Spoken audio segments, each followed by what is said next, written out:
I'm Lillian McCullough, and welcome to Teen Talk.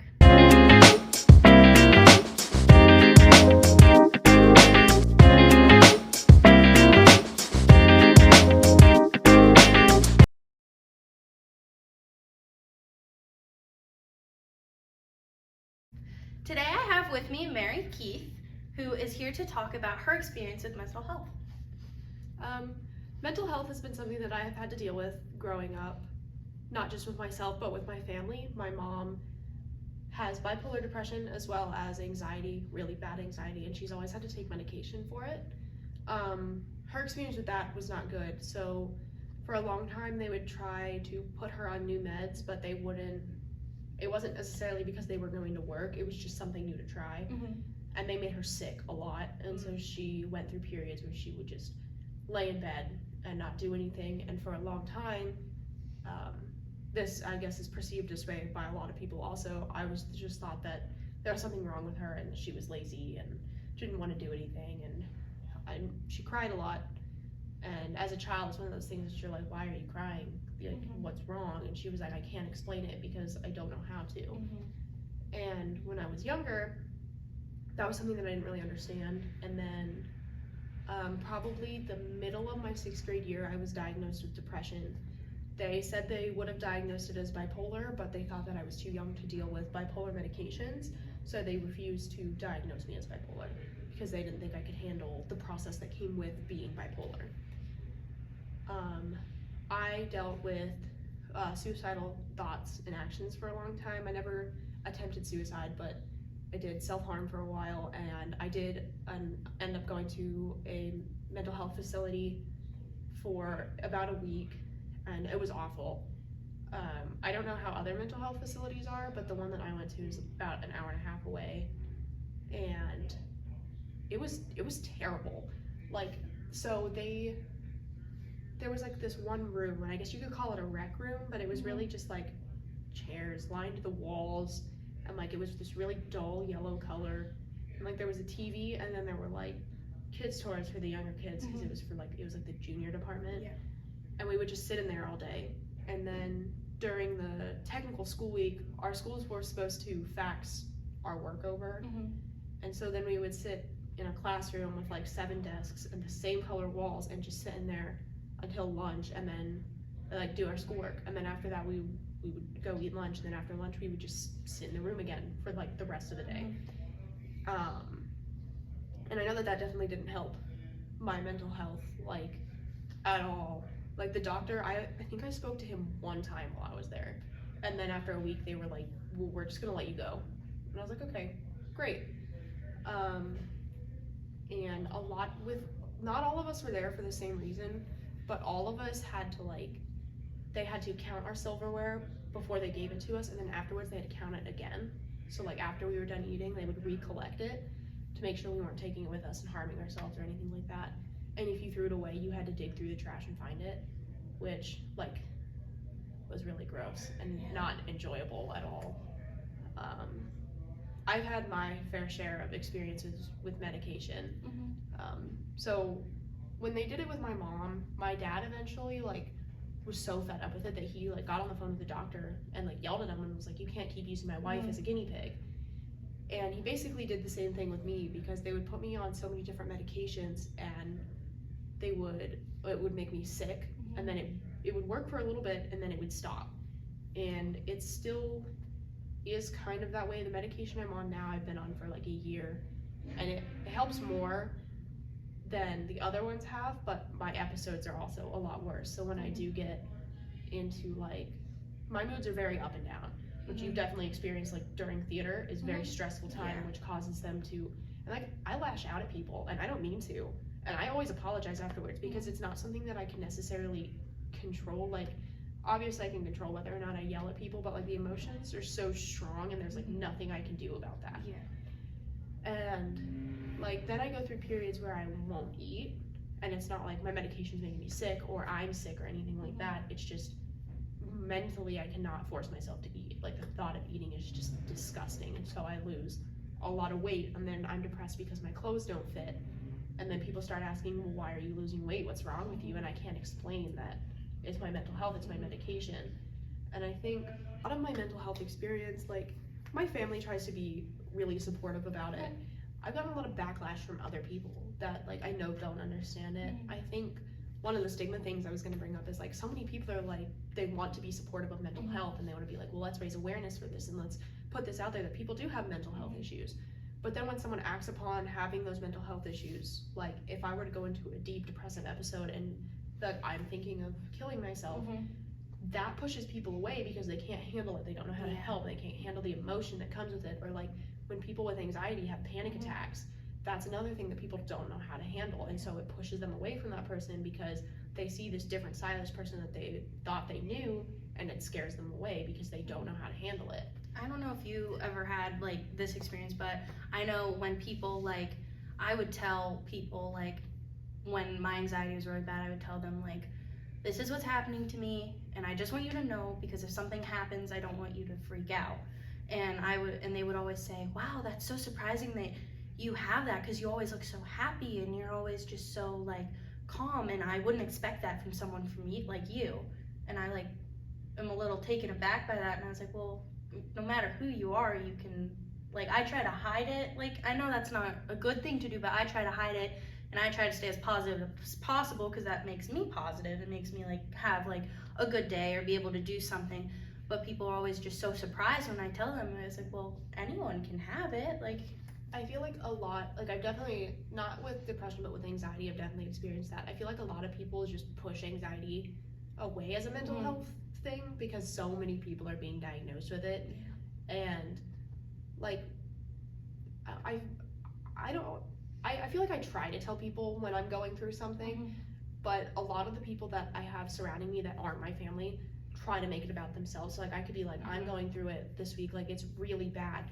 And there could be, I could be in a room with 15 people, 14 of those people will understand and be like, that's okay, just come to us if you need help. But there's always that one person that's gonna be like, oh yeah, I'm having this awful week. And like, sometimes I feel like people with mental health issues need to talk about it. And I know like, I'm not gonna say, like, if you brought that up to me, obviously I'm going to disclose, like, I'm not a therapist, like any advice I give you is not professional, like, but I feel like there's a lot of people that think they understand it, but they don't. Which is why, like, I'm trying to do this podcast with people who I know are diagnosed, like not people that don't self-diagnose. Exactly, because you understand more like about like what other people are going through, and I feel like the viewers that are watching this can see like real, like diagnosed, they have been through it, like not just like, oh yeah, I was anxious the other day. Yeah. Like, see, like I didn't know that you had anxiety, which I feel like makes sense. You're one of those people that's in a lot of things. So I definitely have tried to join more things, and I feel like part of that is like anxiety of letting my parents down, like not doing enough.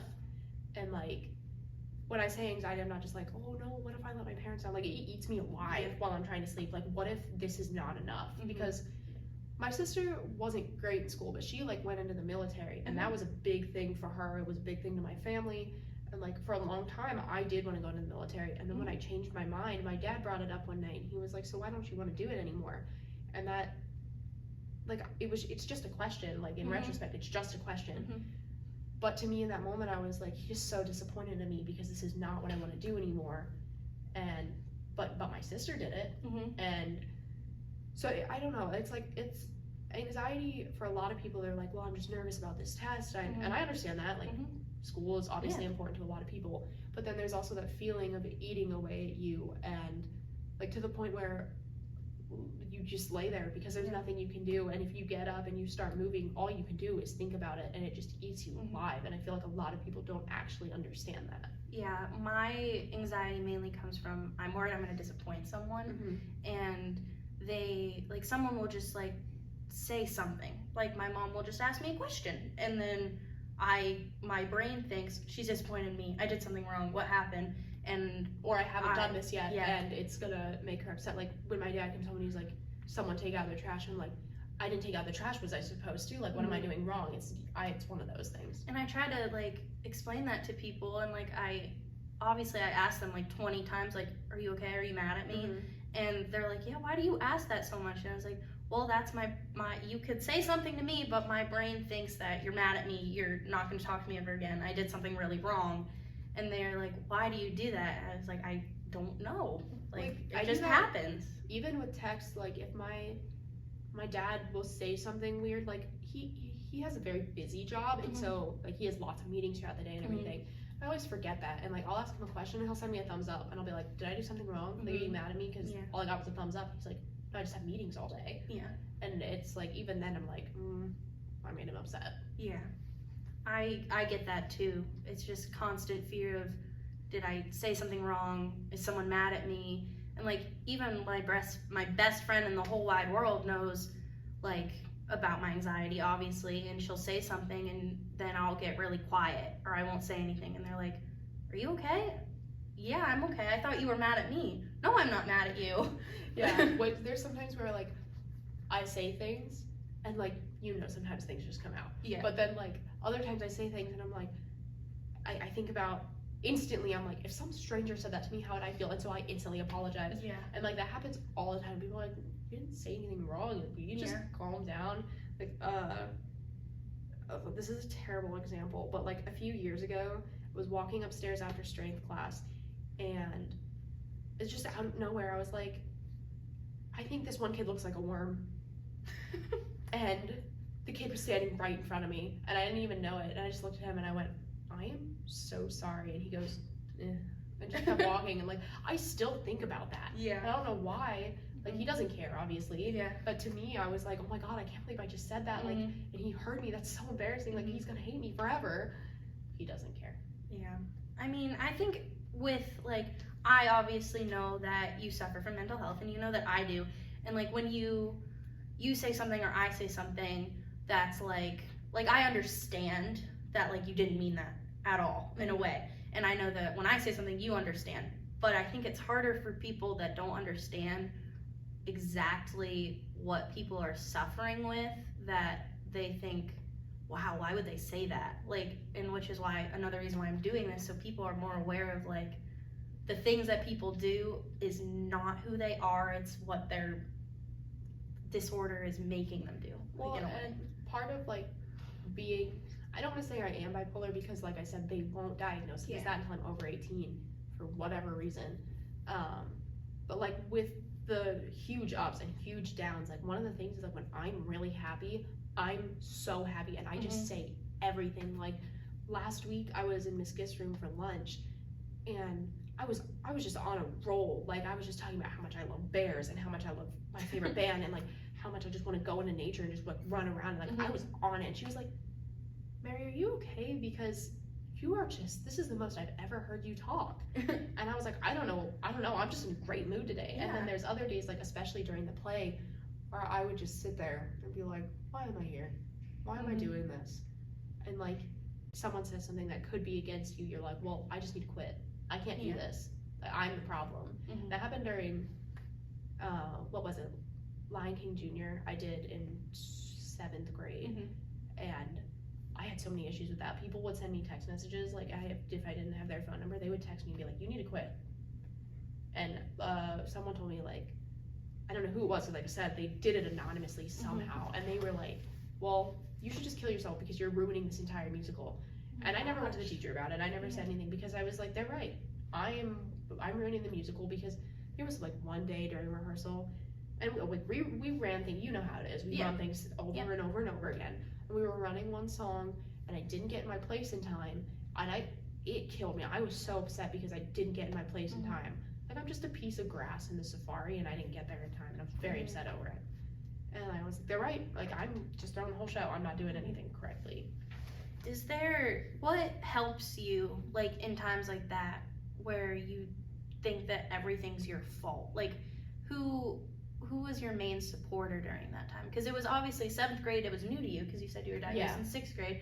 And did you have like one of those moments where you thought, oh, this is normal, everyone feels like this? No, because I talked to my sister about it. My older sister has always been my biggest support in everything. Because I feel like we're really close in like maturity, because we've dealt with a lot of the same things. And I would talk to her, and she'd be like, no, that's not, like, even now, like, I'll say things, and she'd be like, that's not normal, Mary, like, you need to, and So like when I have those moments where I'm like, I don't think this is normal, I'll talk to her. And then especially like when I'm really upset, the biggest thing that helps me is music, because I'm not good with confrontation. I'm not good with talking to people. And I have found that I have found artists in music that specifically talks about how I feel, and or it's like an outlet, like a way that I can listen to it and be like, that's how I feel, I'm gonna just get it out. Yeah. And that tends to help me a lot more than like anything else I've tried. Therapy, journaling, like music is just like the biggest thing for me. Or taking a big fat nap. I love napping. Yeah. Just clear your mind and just sleep it out. Yeah, no, seriously. When you were in the hospital, did you have that available to you, music? No, so we weren't allowed to have phones. We couldn't have anything with strings. Like we wore, people joke about the grippy socks, but that was what we had to wear, was grippy socks. And we couldn't have shoes with laces, we couldn't have hoodies with strings, no sweatpants with strings, no pajama pants. Like jewelry wasn't allowed because you could hurt yourself with it. Everything that you had to be approved first. So my parents brought like a bag of clothes and then my shower stuff, because that's all I was allowed to have. And like one night, like we would do movies and we would play games on, like they had a Nintendo Switch, but there was no music. Like we had art class, and so like art was also a really good outlet. So we had that, but not every day. Like every day was something different that we did. And so a lot of outlets, I feel like for a lot of people, were not readily available, which I think was part of the issue of it not being a good place for mental health. So like if you could like take it all back and you could design a place that would help you, because it doesn't sound like spending that week there really helped. No, it was more so like, I probably shouldn't admit this, but I honestly kind of lied to the doctor about how I was feeling so that I could leave, because it was so miserable. What would you do to make that better? Like for other kids coming in, like you just sit there, like you can't do anything. So what would you do like to make that better and more of like a safer place that could help people and get them out of there sooner than having to lie about it? I think something that would be helpful is like, so I know a lot of rehab facilities in warmer places do allow you to be outside and have more, like at the hospital, there was nowhere for us to go outside. And so I think that having somewhere that, like, even if it's a greenhouse so that you're still technically indoors and you can't get away, like I know that the color green does emit happy emotions in the brain, and I always find solace in nature. So I think having like somewhere that people can go, like a greenhouse, where there's like running water, is definitely a calming emotion or sound for a lot of people. Having plants with like fresh oxygen, and I just think somewhere nature-y would be beneficial. And I know we were going to talk a little bit about the mental health stigma, and one of the things that bothers me the most, and I don't suffer from depression, mine is just anxiety. I've had thoughts and I've never been diagnosed with it, so I'm not going to go out there and say, oh, I have depression. And that's something that like really irks me, is when someone I know does not have anxiety, specifically because I had there was just days where I couldn't stop crying. I really did think about, would it be better if I wasn't here? And something that annoys me the most is when people that don't have it, they're like, oh, I'm so anxious for this test. Gosh, my anxiety is just so bad. And I don't say anything, but I think to myself like that, yeah, you could be anxious, but don't say you have anxiety, because you don't.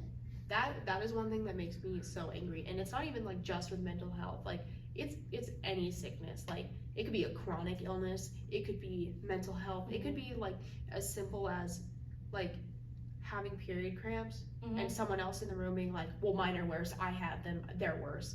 It's like, this isn't a competition.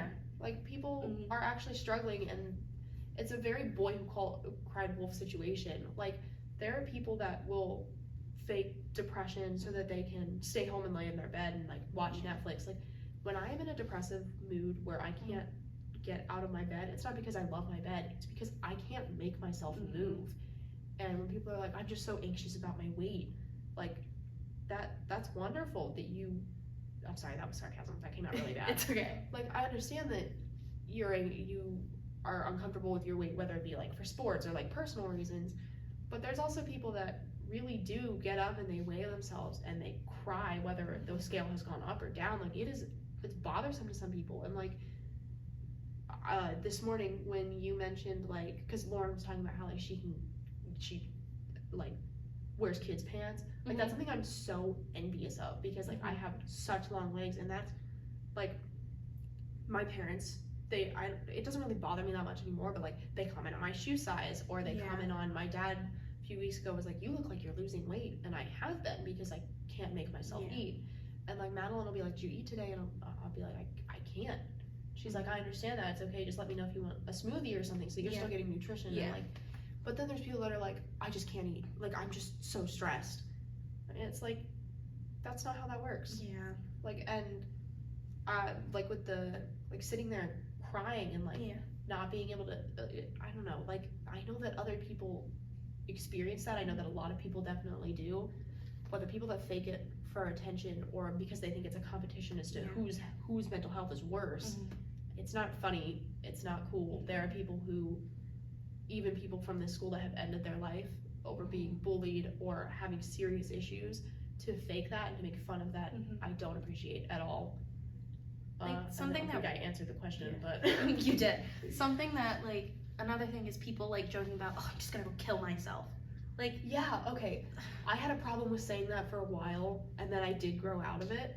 Like, I still say that when I play Mario Kart, but I mean it as a joke. Like, Mario Kart gets me so riled up. And I'm not even joking. Like, last night we were playing, I got blown up by a blue shell 2 times in a row, and I was like, this is the end.